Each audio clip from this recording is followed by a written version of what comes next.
4, 3, 2, 1. JAN is Journalism, Arts and Media, and it is a group that we have put together to augment and help school systems across the country assist students in learning college readiness skills. We start by introducing the idea of storytelling, which is what students already understand. You've heard of the who, what, when, where, why, and how. Children are native storytellers. This is something that they've been doing since they were able to really communicate. And once we have that down, we kind of pull in the common tradition of writing and having the students sit down and really write down what their story is.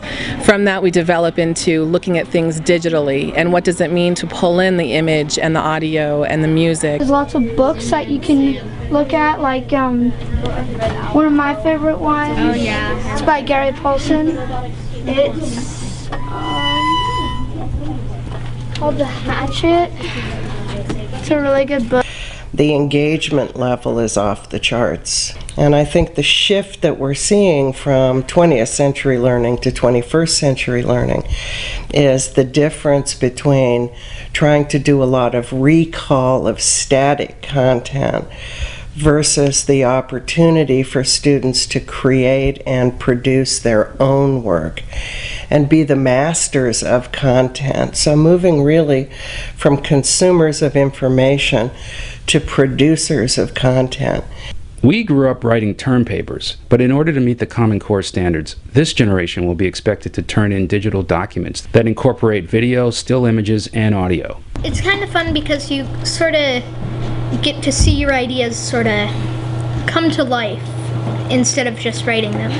The child learns to be a better writer, the child learns to be a better thinker, the child learns to be a better presenter, and that will enhance every other class during the day. I want to share with you one of my favorite things about this school. It's about the library. The library is like a trip for me. Having our ideas on our sheet of paper and like saying them in front of the camera is really fun. It's actually easier to write if you're writing with pictures. Whoa! Like you did a picture of me like. With the budget cuts, there's barely enough time for the basics these days, and these particular skills that we're proposing and that we are actually doing now augment every subject that the child is learning during the day. Those days are seamlessly extended.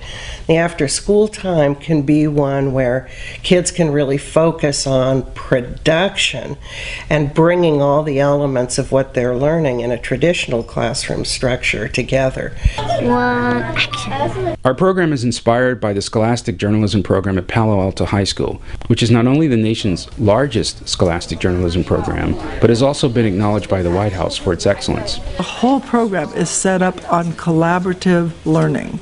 Put them together in teams. They feel like they're connected to the program. They're connected to each other. I think if you give them projects where they come up with the idea, they do the research on the idea, they work in teams together to get something where you're presenting, let kids do that. I mean, they're really excited to do that.